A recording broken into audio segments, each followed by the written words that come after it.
This is day 172. Contemplating your navel.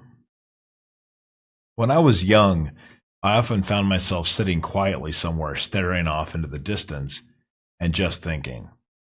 I wasn't solving anything complicated. I wasn't solving any complicated problems or coming up with anything profound. I was just simply processing the things that I saw and heard and thinking about what they meant.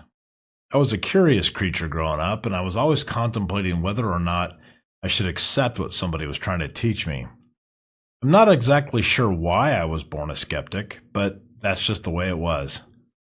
I found out later in life there were others like me that were always questioning, exploring, poking holes, and sometimes poking fun at the things people presented as fact. Often out on my grandfather's farm in Midwest Colorado, I would be in one of these reflective moods. He would sometimes come across me and ask, "What are you doing, contemplating your navel?" I had no idea what that meant. I had no notion whatsoever if it was a sarcastic statement, a form of ridicule, or just a popular expression. So I laughed as if I was in on the joke, which clearly I was not. Later I would learn that this was just an expression, popular in the 1970s. Let's see if I can interpret why this became a saying. There's a complicated background to the concept, and what it refers to is this actual practice known as navel gazing. The official term for this, and this is a fun word, is omphaloskepsis, I think that's how you pronounce it. This was a practice known to Christian mystics who believed that intense meditation focused on the navel could help them commune with God. The navel was considered to be the spiritual center. The Catholic Church obviously didn't condone this practice, though it may have continued in some branches of the Eastern Orthodox Church, or one of the branches. This is likely where the name originated, though perhaps not the full cultural meaning. In Hinduism and later Buddhism, both traditions considered the navel an energy center or chakra. Focusing on this area during meditation allows a person to regulate inner energy and use it to achieve clarity, or what is sometimes called enlightenment. Those who contemplate the navel, therefore, are people seeking spiritual enlightenment, self-awareness, and a way to transcend the petty concerns of day-to-day life.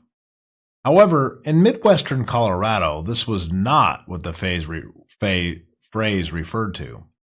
It was a cynical and humorous way of poking fun at the wave of spiritual intellectualism that had begun spreading across the United States.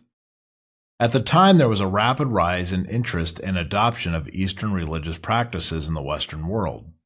All things considered, this was probably a good thing, but it did have some repercussions that didn't go unnoticed by the working class. They began using navel gazer to describe someone lost in their thoughts, someone that was self-absorbed and disconnected from the reality that the common person had to deal with. The phrase became shorthand for anything unproductive, time-wasting, or action-delaying. Overthinking things, spending too much time focused on yourself, and not enough time solving problems or getting things done. So essentially, my grandfather was calling me lazy. As I think about this now, I realize that I advocate for and often participate in meditative practices.